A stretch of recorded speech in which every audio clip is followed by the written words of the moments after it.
आसंतु आमने जेमिति अन्य दिन मानकरे मध्य आलोचना करि आसीअछु से विषय को पुनर्बार एतबेले आमने आलोचना करिबा परमगीत पुस्तक तहिर 2 अध्याय परमगीत तहिर 10 पदरु 13 पद पर्यंत परमगीत 2 अध्याय 10 पदरु 13 पदरे लेखा अछि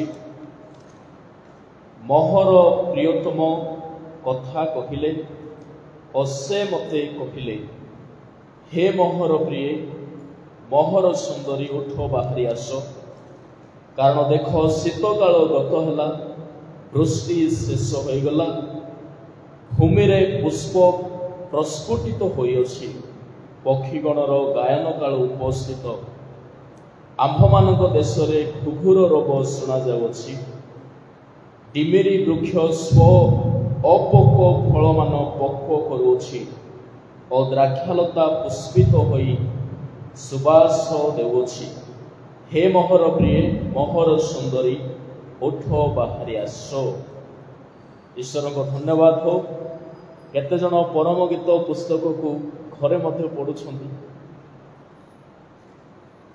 पढ़ु नाहंती कि आमर परम गीत पुस्तक उपरे प्राय गोटे 5 गोटी उपदेश आमे समाप्त करियछु।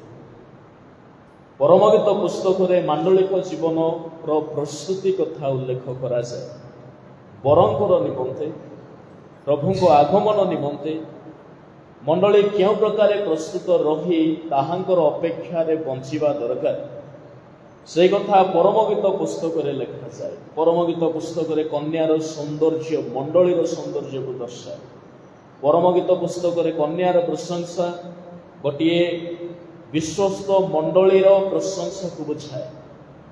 परम गीत पुस्तक रे कन्यार जो व्याकुलता अछि ताहा प्रभुंकर सहित एक उत्सर्गीकृत जीवन को दर्शाए। तेबे भिन्न भिन्न कथा परम गीत पुस्तक रे अछि जे माने परम गीत को बुझंती वास्तव रे सेमानकर जीवन रे प्रभु को पाई एक श्रद्धा आसी प्रभु को भल पाइबार प्रेम करिवार भावना आम जीवन मध्य रे आसीबो। तेबे जे कथा परम गीत 2 अध्याय रे लेखा गला परम गीत 2 अध्याय एहा प्रभुंकर मंडली प्रति थिबा आह्वान को बुझाए। परमेश्वर कहीं गोटे विश्वासी को आह्वान कले आह्वान करबा पाई जगत मध्य भिन्न भिन्न प्रकार लोक माने ज्ञानी माने थिले बुद्धिमान माने थिले धनी माने थिले सामर्थ्य योग्य लोक माने थिले किंतु से समस्त को छाड़िला परे प्रभु आम्भ मानक परि दूरीकृत जीवन रे रहुथबा लोक मानक से आह्वान कले जे माने कि आमे भ्रांततारे थिलु जेतेबेले शयतानर विनाशर जाल मध्य रे आमानकर जीवन छंदी हेकी थिला एपरे समय प्रभु ताहांकर रूप उच्चारण कले से डाकिले जे कथा एठा लिखा अछि से कहउछंती कन्या कोन बोली कहउछंती मोहर प्रियतम कथा कहिले से मते कहिले हे मोहर प्रिय मोहर सुंदरी उठ बाहरी आस। तामाने प्रियतम कन्या को बाहरी आसीबा पाए एक प्रकार डाक देले आपण के शुणी छथि से डाक प्रभु बेला बेला डाकंती तांको लोक मान को बाहरिबा पाए उत्साहित करंती मंडली ख्रीष्टंकर आह्वान रे आहुत हेबा दरकार। प्रभु थरे डाकिले सुसमाचार आह्वान रे डाकिले ताहा ताहांकर गोटे प्रकार डाक थिला आह्वान थिला कॉलिंग बोले इंग्रजी रे जा कहा जाय। आ शेष समय रे जे माने वर्तमान सुसमाचार को पाई कि सुसमाचार डाक धरि कि पहुंचु छथि शेष समय रे सेमान को आउ थरे डका जिवो सेटा केते बेले डका जिवो शीत काल गत होला कोन लिखा अछि कहले शीत काल गत होला वृष्टि शेष हो गला भूमि भूमि रे पुष्प प्रस्फुटित हेउछि पक्षीगणर गायन काल उपस्थित। प्रिय मोर प्रभुक लोक माने एठारे कन्या आउ बर से दुहे एक प्रकार प्रेमर संपर्क रे आसिला पोरे आउ थरे कन्या को डका जाउछि। नुआ करी बर कन्या देखबा पई जाई ना बुझा पड़ुछि जे माने ऑलरेडी परिचित उठंती जे माने गोटे डाक ऑलरेडी पाई सारी छंती कन्या आगरु बरंग द्वारा मनोनीता करा जाईछि। एबे सेई कन्या को आउ थरे बर विवाह निमंते डाकुछि। बुझा पड़ुछि कथा। तेबे थरे आमे डका गलो प्रभुଙ୍କ सहित एक संपर्क रे आमे आसिलु मंडलीवासी जेतेक ख्रिस्टियान आमे एठारे अछु। प्रभु एक डाकरे आम सहित कथा कहिले कथा कहिबा प्रभु केमती कथा कहते सुसमाचार कथा कहते। प्रभु तांकर सुसमाचार द्वारा गोटे विश्वासी सहित विश्वास मध्य आपण जीवन मध्य से कथा कहते। एबे आमे डका गलो ऑलरेडी एबे आउ थरे गोटे डाक अछि कि डाक अछि शीत काल होत होला। आ से शीत काल शेष समयर गोटे गुरुत्वपूर्ण लक्षण को दर्शाए मु कहबी किंतु ता पूर्व प्रथमे जानिबा दरकार आपण जो डाक पाई छथि आह्वान पाइले आह्वान माने कोन हेतिबो। आह्वान माने जड़े व्यक्ति सुसमाचार निमंत्रण पाइला आउ से जेतेबेले प्रभु को निकट रे आसिला ता माने से आहूत व्यक्ति। परमेश्वर देखो दुई प्रकार सेंटेंस अच्छे बाइबल में जड़े व्यक्ति को प्रभु मनोनीत कले क्या मनोनीत कले गोटे वंश को मनोनीत कले जड़े व्यक्ति वंश को मनोनीत कले से वंश किए थे जाकुब वंश इस्राएल वंश से माने मनोनीत लोक बुझा पड़ला।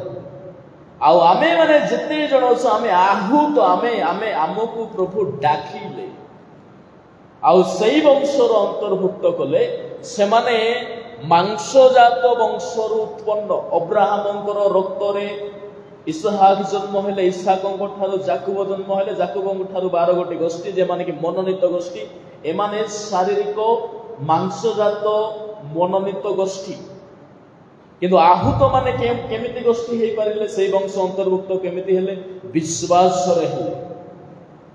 एणु करी रोमियो 4 अध्याय रे लिखा जाए आमे अब्राहम को निजर रक्तर पिता बोली कहूना शारीरिक पिता से नुहंती किंतु से केमिति पिता अटंती विश्वासर पिता अटंती।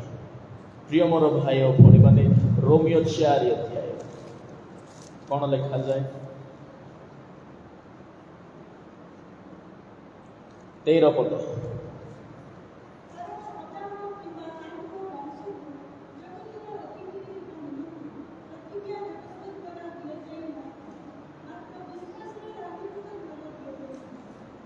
लेखा अच्छे अब्राहम कि वंश को जगतर अधिकारी हेबा निमंते प्रतिज्ञा व्यवस्था द्वारा दिया जाय नथिला मात्र विश्वास धार्मिकता द्वारा दिया जाइथिला। तेणुकरी तांको संबंध रे कहा जाए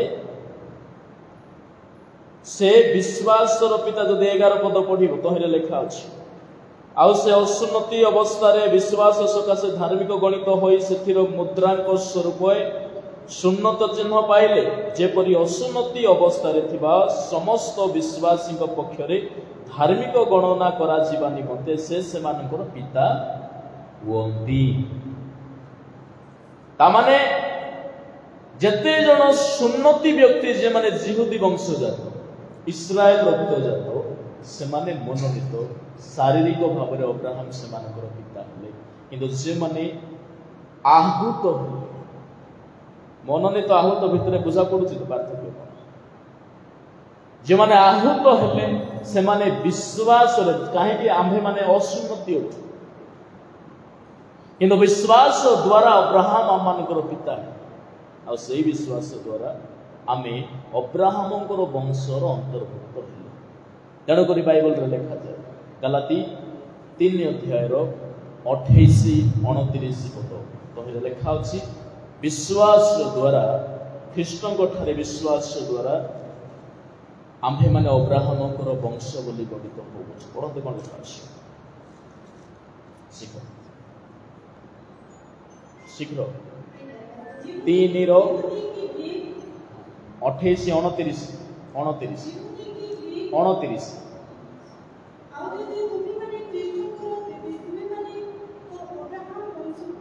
अब्राहम को वंश उत्तराधिकारी तामाने लेखा गला जदि तुम्हे माने ख्रीष्ट को विश्वास करो ताहा हेले तुम्हे माने अब्राहम को वंश। अब्राहम को वंश न हेले स्वर्ग राज्य मिलिबो कि उत्तराधिकारी हेई हेबो काहे बाइबल रे प्रभु सीधा सळक कहिले अब्राहम को वंश को ही प्रतिज्ञात देश अधिकारार्थ दिया जिवो। आ जदि आमे अब्राहम को वंश न हो तबे अधिकार आम्भमान ठारे दिया जिवो। एणु करी आहूत लोक माने अपना अपना आह्वान को बुझीवा दरकार। देखो तो आपण को प्रभु डाकी कि एते सकल रहस्यर कथा तंगे रखिछ। बेले बेले हमको जणा नथिबो मते काहे कि प्रभु आह्वान कले आह्वानर मूल्य कोन अटे। आपण जो डाक पाइकी प्रभु को ठारे आसी से डाक मध्यरे कोन कोन विषय अछि केबे भाबी छथि कहले एठारे प्रियतम को कन्या कोन बोली कहले से कथा कहले मते कहले हे मोहर प्रिय मोहर सुंदर उठ बाहरी आस ता माने मंडली को प्रभु आह्वान करिकी आनिले से आह्वान रे 3-4 गोटी कथा अछि। आह्वान कोन अटे देखो प्रभु जदि आपण को डाकिले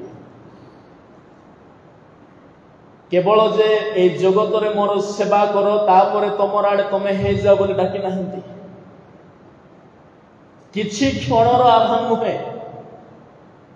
आपण को गोटे भोजी घरे डका गला से किछि क्षण पाई गले भोजी घरे शामिल हेले बर कन्या को आशीर्वाद कले बाहुडी आसिले सेति कि लिमिटेड आह्वान से किंतु ईश्वर केमिति आह्वान कले से जुग जुग पाई निजर घरर संतान संतति करिबा पाई ताहांकर आह्वान एते पवित्र तेणु करी बाइबल रे लिखा अछि ईश्वरंकर आह्वान पुनि व्यर्थ हुए नै। आपण को डाके छते निहाती ताहार पछरे किछि ना किछि रहस्य अछि। तेणु करी रोमियो 11 अध्याय रे 29 रे लिखा अछि ईश्वरंकर आह्वान अन्यथा नुहे। पढ़ शीघ्र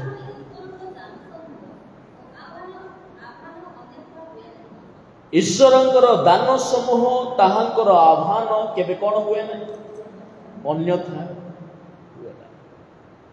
ता माने आपण को आ मते मंडली को प्रभु आह्वान करिबा पछरे निश्चित भाबरे किछि रहस्य अछि नहले ता अन्यथा हे जे वृथा हे जे काहे कि डाकिले प्रभु आमे तो थिलु अंधविश्वास मध्य रे बुडी रही से जदि डाकी न थांते के जाने आज मध्य आमे ठाकुर सेवा करू थांतु आज मध्य आमे मांडलिक जीवन पाई न थांतु सत्य पथ पाई न थांतु सत्य सुसमाचार पाई न थांतु किंतु से हमको डाकिले एथि पाई हमको डाकी कि से आउ केते गोटी विषय बोले आ से केमिति डाकिले काहांकर डाको केमिति थिला जगत रु थिला कि पालक मानक द्वारा थिला कि आपण जोदन सुसमाचार पाइले बहुत लोक कहती जे अमुक पालकंकर द्वारा मो सुसमाचार पाइली ठीक कथा पालक मानकर सेवक मानकर प्रचारक मानकर मध्य अवदान थाए शारीरिक भाव अवदान थाए किंतु जो आह्वान आपण पाइले जो दिन सुसमाचार पाइले से आह्वान जगत उत्पन्न है। एणे एवरी पुस्तक रे लिखा अछि 1-3 अध्याय 1 पद हे स्वर्गीय आह्वान रे आहूत भातृगण पढ़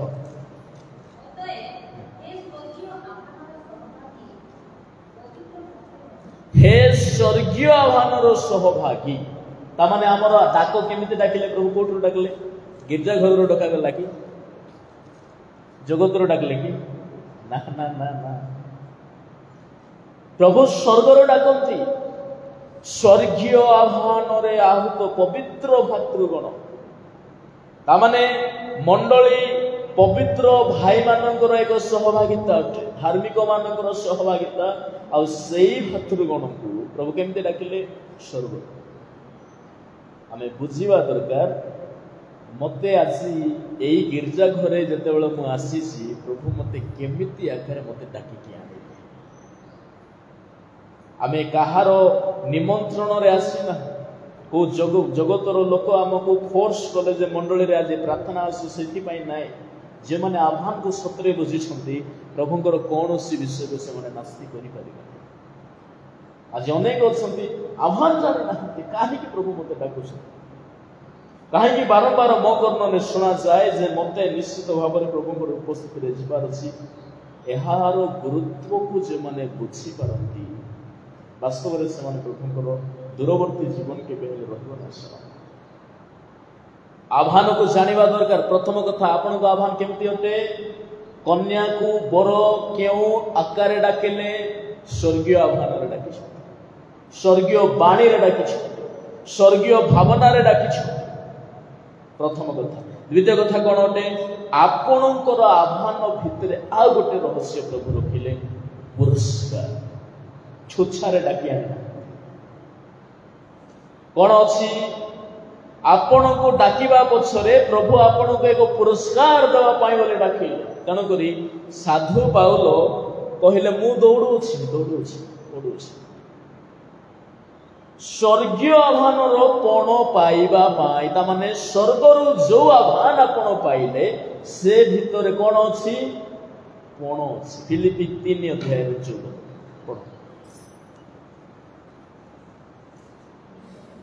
3 कहिरो 14 फिलिपी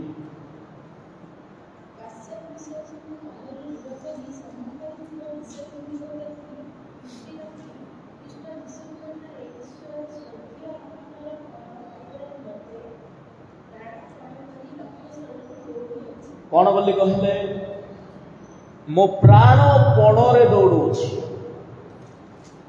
कहीं जीवन रो पण पाइबा पुरस्कार प्रभु डाकिले जाची कि अनंत जीवन रो अधिकारी जेपरि तांकरी आहत लोक माने हुअंतु एथि पई डाकिले बेले बेले कौन हुए ना आमे ईश्वरंकर अनंत जीवन रहस्य को ताहार गुरुत्वता को न बुझीवा द्वारा जागतिक जीवन रे हेला है केते जण सीरियसली नै छंती मते कहंतु सीरियसली भाबु छंती जे मो 80 वर्ष रो जीवन पर कोन होबो मोर अवस्था भाबी छंती कोन देखो देखो तो मते 40 वर्ष हे गेला एबे बळका 80 फेरे पेते ही कि 80 खेटबो कि नहीं गारंटी किसी नहीं 80 पाख हेले तामाने 40 हमर अतिबाहित गलु धरि नियंतो आहुरी पाखा पाखी 30 वर्ष 80 आजि काली तो जानु छंती 2024 आरंभ करी कि भोजी खाई कि हमें पासरी ना हो एबे 2024 रो अधा समय रे आसी गलु किछि क्षण परे 25 आसीबा को जाउछि माने समय रो केते जोर माने जे जो ताहा कोन बोली कहंती समय अति धावमान अवस्था रे दौड़ुछि 30 गोटी वर्ष केते बेले समाप्त हे जो जना पड़िबो नाही अच्छा एई 30 टा वर्ष पर मु कोन करबी के भाबिस जेते बेले एई देह एई माने पृथ्वी मध्यरु धरा पृष्ठरु लोकंकर द्वारा बुहा जाउथबो गोटिए जगह रे नै कि से माने दफनाई देबे हमकु ता परे कोन हेबो मोर अवस्था केबे भाबिस ठीक सीरियसली भाबु कोन हेबो ता परे कोन हेबो 80 वर्ष तो काटी देलु ता परे जुगानु जुग पर्यंत जो समय अछि ता परे आ मनुष्यर अंत होबो नै हे पारे से पुरस्कार पाइबो नहेले से कोन हे जीवो जुगे जुगे जंत्रणा रे हेले जीवो जुगे जुगे विश्राम रे हेले जीवो ए दुईटा विधि अछि तेनु करी ए समय एते गुरुत्व ଆପଣଙ୍କର ପାଦ ସବୁବେଳେ ସ୍ୱର୍ଗୀୟ ଆହ୍ୱାନର କୋଣ ଆଡ଼କୁ ଧାବମାନ ହେଉ, ଯେମିତି ପାଉଲ କହିଲେ, ମୁଁ ଏପର୍ଯ୍ୟନ୍ତ ଧରିଛି ବୋଲି ମୁଁ ମନେ କରୁନାହିଁ, କିନ୍ତୁ ଗୋଟିଏ ବିଷୟ ମୁଁ କରୁଛି, ପଛରେ ମୋର ଯାହା ହେଇଗଲା ଜାଣେ ନାହିଁ କ'ଣ ହେଇଗଲା। ପ୍ରିୟ ମୋର ଭାଇ ଆଉ ଭଉଣୀମାନେ, ବର କେବେ ଆପଣଙ୍କର ପଶ୍ଚାତ ଜୀବନକୁ ଦେଖନ୍ତି ନାହିଁ। ସେଥିପାଇଁ ସେ କନ୍ୟାକୁ କହିଲେ ବାହାରି ଆସ। ଆପଣଙ୍କର ଆହ୍ୱାନ ପଛରେ କ'ଣ ଅଛି? ପୁରସ୍କାର। ଦ୍ୱିତୀୟ କଥା। ତୃତୀୟ କଥା କ'ଣ ଅଛି? ଆପଣଙ୍କର ଆହ୍ୱାନ ପଛରେ ଏକ ଭରସା ଅଛି। ପଢ଼ନ୍ତୁ ଏଫେସୀୟ 4:4 ପଦ।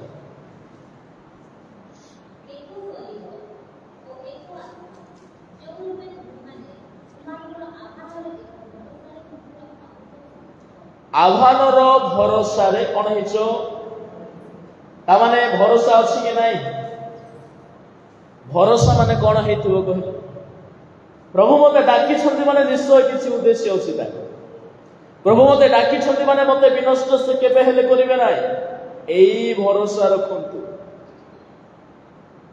ବେଳେ ବେଳେ କ'ଣ ହେଇଯାଏ ନା, ଆମ ଲୋକମାନେ ବିଶ୍ୱାସରେ ଭାରି ଦୁର୍ବଳ ହେଇଯାଏ। କେମିତି ବିଶ୍ୱାସରେ ଦୁର୍ବଳ? କିଛି କିଛି ଲୋକ ଅଛନ୍ତି ବିଶ୍ୱାସରେ ଲୋକଙ୍କୁ ଦୁର୍ବଳ କରିବା ପାଇଁ ବୋଲି ଆସିଯାଆନ୍ତି। ବିଶ୍ୱାସରେ ଦୁର୍ବଳ। ଧରି ନିଅନ୍ତୁ, ମୁଁ ଗୋଟିଏ ମଣ୍ଡଳୀର ଅନ୍ତର୍ଭୁକ୍ତ ଜୀବନ କାଟୁଥିଲି, ଆଉ ମୋତେ ଡାଉଟ୍ ଲାଗୁଛି ଏବେ ସେ ମଣ୍ଡଳୀରେ ଯେଉଁ ସୁସମାଚାର ମୁଁ ପାଇଲି, ସେ ସୁସମାଚାର ଧରିକି ସ୍ୱର୍ଗକୁ ଯିବି କି ନରକେ ଭାରିଯାଏ ହେବ କାହିଁକି ବୋଲି ଯଦି ଭାବୁଛି, ପ୍ରଶ୍ନ ଆସିଗଲା। ବୁଝାପଡ଼ିଲା? ପ୍ରଶ୍ନ ଯଦି ଆସିଗଲା, ଆପଣଙ୍କର ବିଶ୍ୱାସ ନଷ୍ଟ ହେଇଛି। ମୁଁ ଯିବି ହିଁ ଯିବି, ଏ ବିଶ୍ୱାସ ରଖନ୍ତୁ।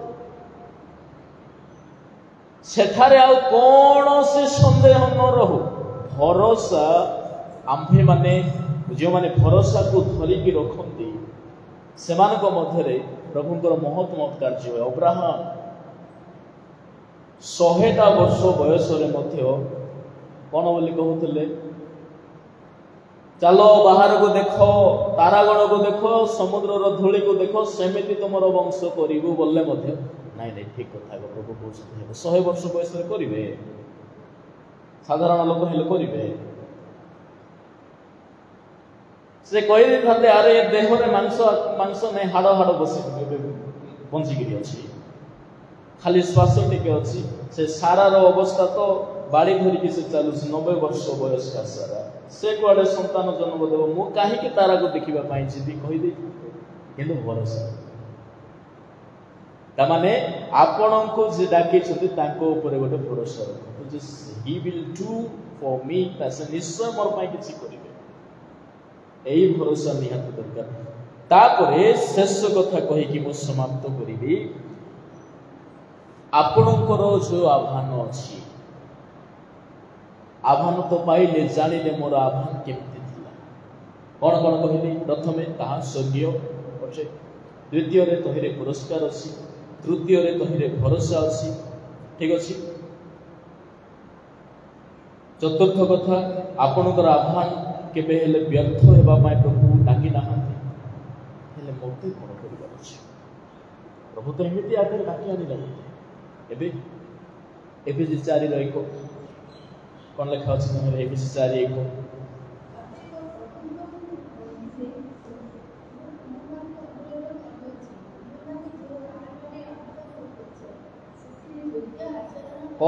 କ'ଣ କର? ଆହ୍ୱାନ ତ ପାଇଲୁ, ଏବେ ଗୋଟିଏ ସର୍ତ୍ତ ଅଛି। ସର୍ତ୍ତଟି ଏହା ଅଟେ ଯେ ଯେଉଁ ଆହ୍ୱାନରେ ଆହୁତ, ଆଚ୍ଛା କେଉଁ ଆହ୍ୱାନରେ ଆହୁତ ହେଲ? ଏବେ କ'ଣ କହିଲି ମୁଁ? କେଉଁ ଆହ୍ୱାନରେ ଆହୁତ ହେଲ? ଯେଉଁ ଆହ୍ୱାନରେ ଆହୁତ ହେଲ ତହିଁର ଯୋଗ୍ୟ ଆଚରଣ କର। ତାମାନେ ସେଥିପାଇଁ ମୁଁ କହିଲି, ଆପଣ କେଉଁ ଆହ୍ୱାନରେ ଆହୁତ ହେଲେ? ପ୍ରଥମ କଥା, ସ୍ୱର୍ଗୀୟ ଆହ୍ୱାନରେ ଆହୁତ ହେଲେ। ତେଣୁକରି ଆପଣଙ୍କର ଜୀବନ ସ୍ୱର୍ଗ ସହିତ ଜଡ଼ିତ ଥାଉ। ଯେଉଁ ଆହ୍ୱାନରେ ଆହୁତ ହେଲେ ତହିଁର ଯୋଗ୍ୟ ଆଚରଣ କର। ପ୍ରଥମ କଥା, ଆପଣଙ୍କର ଆହ୍ୱାନ ଯେହେତୁ ସ୍ୱର୍ଗୀୟ ଅଟେ, ଆପଣଙ୍କର ଜୀବନ ମଧ୍ୟ ଊର୍ଦ୍ଧ୍ୱଗାମୀ ଜୀବନ। ଦ୍ୱିତୀୟ କଥା କ'ଣ ଅଟେ?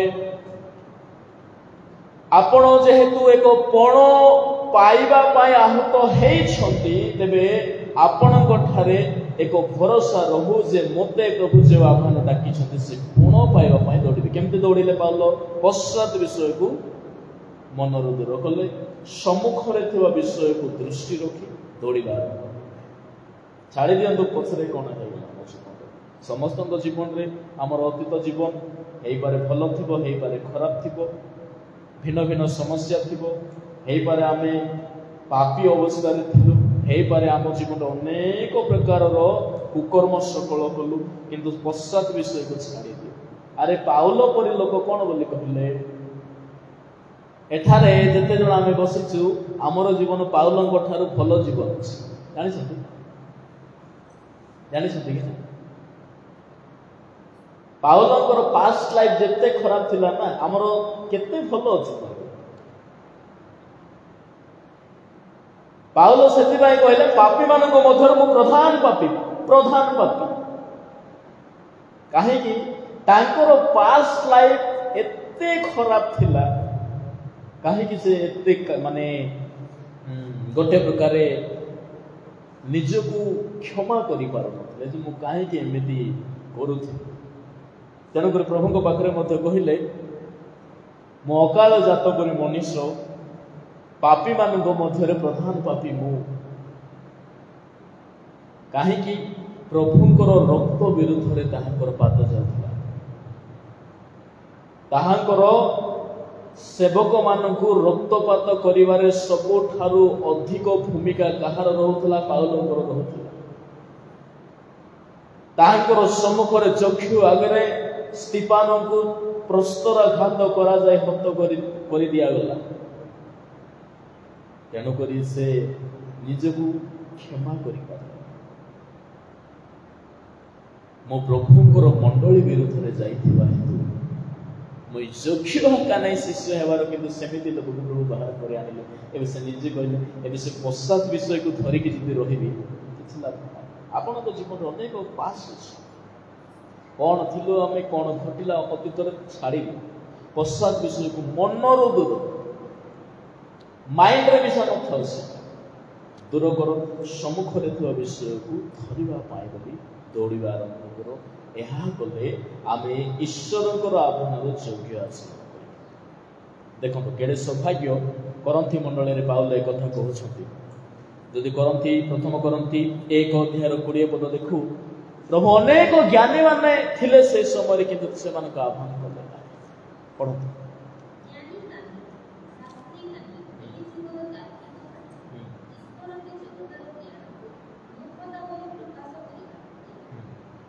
ତାପରେ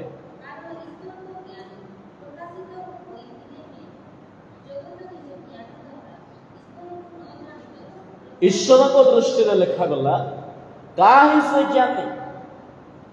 ନା ନା ନା ନା, ପ୍ରଭୁ ଜଗତର ସମସ୍ତଙ୍କୁ ଡାକି ନାହାନ୍ତି। କେବଳ ଡାକିଲେ କିଛି ଲୋକମାନେ ଯେଉଁମାନେ ସରଳ ଜୀବନ କାଟୁଥିଲେ, ଯେମାନଙ୍କୁ ଜଣା ନଥିଲା ଡାହାଣ ବାମର ପାର୍ଥକ୍ୟ କ'ଣ। ଆମେ ମଧ୍ୟ ସେମିତି ଥିଲୁ ନା, ଏମିତି ଲୋକମାନଙ୍କୁ ପ୍ରଭୁ ଡାକେ। ନହେଲେ ସେ ଚାହିଁଥାନ୍ତେ ଅନେକଙ୍କୁ ଡାକିଥାନ୍ତେ। ତେଣୁକରି ମୁଁ ଆପଣମାନଙ୍କୁ କହିବା ପାଇଁ ଚାହେଁ, ଆଜିଠାରୁ ଆପଣଙ୍କର ଆହ୍ୱାନ ଅନୁସାରେ ବଞ୍ଚିବା ଆରମ୍ଭ କରିଦିଅନ୍ତୁ। କାହିଁକି? ଶୀତ କାଳ ଗତ ହେଉଛି। ଯଦି ଆହ୍ୱାନରେ ଯଦି ବଞ୍ଚିଲୁ ନାହିଁ, କ'ଣ ହବ? ଶୀତ କାଳ ଭିତରେ ଯଦି ଆମେ ରହିଗଲୁ, ଶୀତ କାଳ ମାନେ କ'ଣ ଅଛି? କ'ଣ ଲେଖାଗଲା ତହିଁରେ? କାରଣ ଦେଖ ଶୀତ କାଳ ଗତ ହେଲା, ବୃଷ୍ଟି ଶେଷ ହୋଇଗଲା। ଶୀତ କାଳର କଥା ମାଥ୍ୟୁ ପୁସ୍ତକ ତହିଁର 24:20 ପଢ଼। ତହିଁରେ ଲେଖା ଅଛି, ଶୀତ କାଳ ସମ୍ବନ୍ଧରେ ତହିଁରେ ଲେଖାଯାଏ। ଶୀଘ୍ର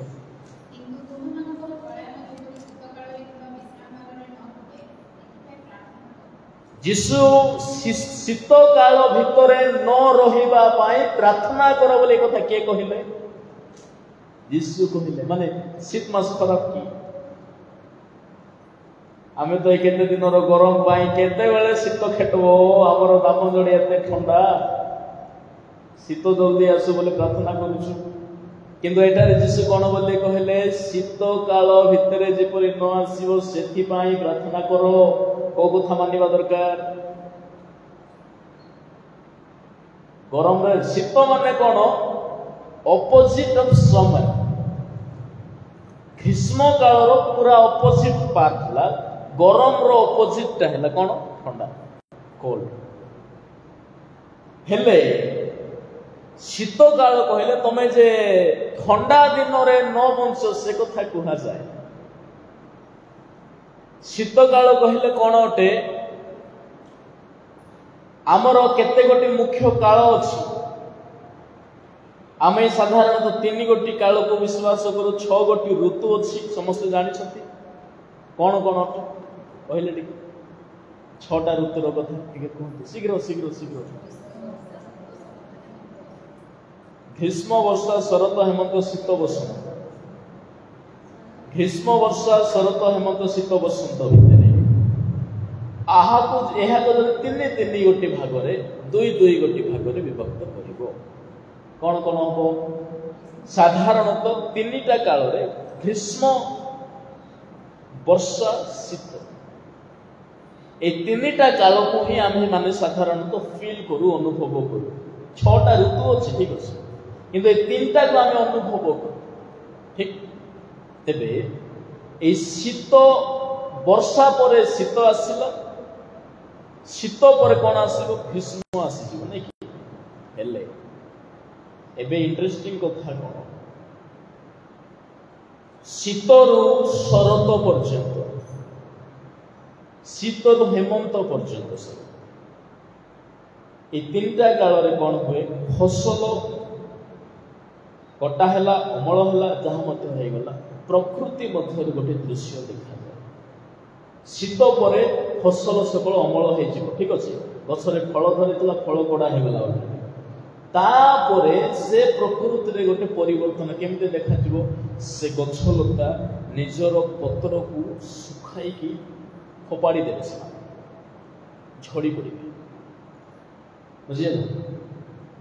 बुझी पारुछन्ती सेटा शीत हेमंत हेमंत कौन कौन कहले ग्रीष्म वर्षा शरत हेमंत शीत बसंत हेमंत शीत बसंत शीत काल भितरे प्रकृति रे गोटे परिवर्तन बसंत ऋतु रे नुआ करी आउ थोड़े आसे से कथा कहू नहीं बुझी पारुछ बसंत ऋतु रे झड़ी पड़िथिबा पत्र तो गला जोटा तापरे बसंत ऋतु रे नुआ करी पत्र आरंभ हो जिवो नुआ करी फूल फुटिबा आरंभ हो जिवो एवं फल निमंते गछटा प्रस्तुति हेबो किंतु शीत आ हेमंत ई दुईटा काल रे पत्र झड़ीबार संभावना अछि बुझी पारले तेणु करी शीत काल गत हो गला वर्षा मध्य गत हो गला ता माने ए दुईटा काल गत हेला पोरे को काल आसुछि बसंत एठारे कन्या को के शीत मास रे डाकले कि प्रभु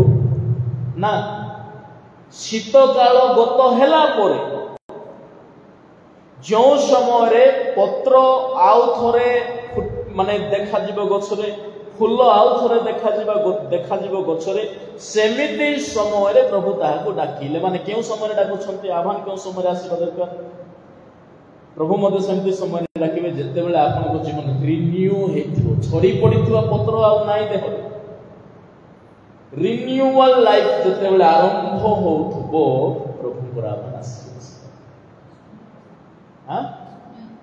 हां शून्य रु आउ जो माने शीत मास रे झड़ी थिबे प्रभु कहले प्रार्थना करो सेंति सिचुएशन रे न पड़ो जेते बेले प्रभु आसुथिबे आ आमे झड़ी पडुथु हमर पत्र गोटे गोटे गोटे गोटे सुखुथुबो तळे पडुथु सेमिति समय आसिले प्रभु हमको नेबे ऊपरे शीत काल रे न हो ए जो कथाटा माथी पुस्तक 24 अध्याय रे लिखा गला ताहा साधारण कथा नुहे 24 अध्याय माथी पुस्तक यीशुकर आगमन काल ठीक पूर्वे जगत मध्य रे जो 6 गोटी लक्षण देखा जाउथबो से लक्षण रो कथा लिखा अछि माथी पुस्तक 24 अध्याय तेणु करे प्रभु कहले शीत काल रे हान भूत जते बेले तमे छोड़ी पडुथबो आ समस्या आसत ना ना ना ना तेणु प्रभु केतेबेले आपनको डाकिबा पई जाउछन्ति शीत काल गत तापरे परम गीत पड़े कोन कोन अछि शीत काल गत तापरे शीघ्र सरीगला भूमि रे पुष्प प्रस्फुटित हेउछि ता माने एटा कोन होते फूल सरीगला शीत काल रे झड़िला बा जहा हैला एबे आओ थरे भूमि रे नुआ करी फूल आरंभ होछि ठीक अछि तापरे तिमिरी वृक्ष स्व अपोक फल मान पक्कु करूछि कंचा कंचा फल गछरे लागिछि एबे एमिति एक काल आसीछि जे काल रे कंचा फल पाचिबा आरंभ होछि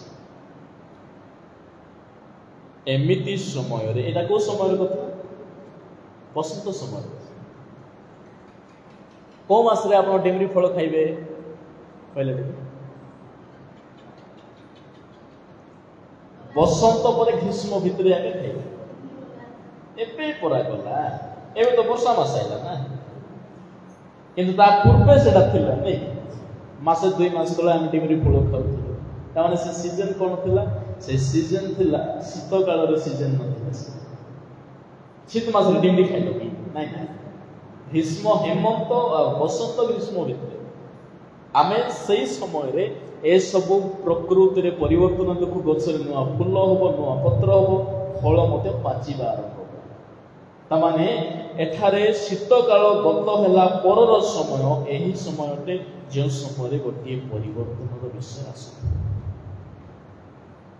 परमेश्वर सेतेबेले राखिबे कन्या को शीत काल जतेबेले गत होइबो आपण माने से महा क्लेशर जे माने बाहरी आसिले सेतेबेले प्रभुकर आगमन होबो प्रभु तांकर लोक माने को से डाकी के ने जे माने वास्तव प्रभु आगमन बुझिसथि से माने प्रभुकर से आगमन बेलको से माने तांकर डाकरे से माने स्वर्ग जाइछे कारण प्रस्तुत रहबो मो प्रिय प्रभुकर लोक माने आ गोटे कथा कहिबार थिला किंतु कहिबे नै काहे कि मोर समय अधिक है ठीक अछि प्रथम रे कोन कहिली आह्वान आपणकर केमिति आह्वान अटे अन्यथा आह्वान नहे स्वर्गीय आह्वान अटे जोठारे एक भरोसा अछि आ गोटे कोन अछि कहिरे पुरस्कार ध्यान दे सुनो सती आह्वान क्यों समय आपण को आउ गोटे आह्वान मिलिबो शीत काल आसी देखिबे महामहा क्लेश मान आसी ओडिसा रे बीजेपी आसी वो तो स्वतंत्र साम्राज्य काहे कि आरो लोक के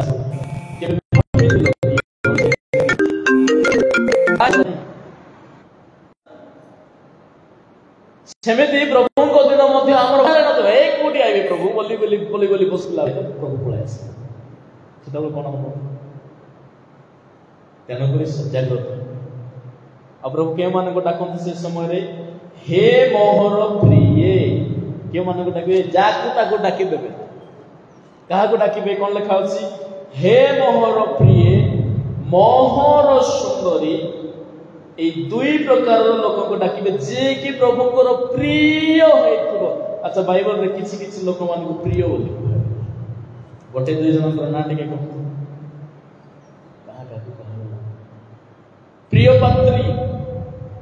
पात्र जिसु को मध्य कह गला प्रिय पुत्र ए आम्भर प्रिय पुत्र मरियम को कह गला ताहाकू पात्री बोली कह गला अनुग्रहर पात्री ठीक अछि के माने प्रिय होंती जिसु को संबंध रे जेमिति कह गला जे माने ईश्वर को आज्ञाधीन जीवन बाइबल रे लिखा है यहूदा पत्र 1 अध्याय 20 पद रे अछि तारे गोटे कथा लिखा जाय हे प्रिय माने के माने को प्रिय माने बोली कह जाय जे माने आत्मिक जीवन भितर ही बच विश्वास रे बच से माने ईश्वरंकर दृष्टि रे प्रिय पात्र तेणु करी आपणकर आह्वान यह साधारण नुहे, जो आह्वान पाई व्यर्थ नुहे। एबे भावंतु नाई गिरजा घर को गले मोर एके टଙ୍କା क्षति है कि अमुक अमुक विषय नष्ट हो ना ना ना, प्रभु आपन को डाकी माने अन्यथा पाई बेले बेले आम बड़ दुखर सहित बेले बेले मत कहवा पड़े किसी किसी बाहाना गुड़ाक नहीं कि आम प्रभुर घर को आसवाई नाराज हो जाओ समय ना। प्रभु आपन को डाकी माने किसी ना किसी विषय निहाती अच्छी जेहेतु आह्वान अन्यथा प्रभु आशीर्वाद करतु। यही वाक्य द्वारा आप समस्त को आहरी एक नूतन आध्यात्मिक जागरण मध्य आने अनुग्रह शक्ति प्रचुर मात्रा दान कर। आमेन।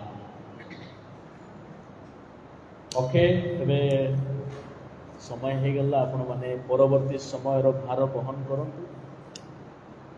गीत स्तुतिगान करला परे प्रार्थना से समस्ते समय अतिबाहित कला आपण मैंने जानतु जेहेतु मोर गोटे जगह जीवार तबे आशा करी आसता शुक्रवार आहरी अधिक मात्रा जोगदान कर। ठीक अच्छे।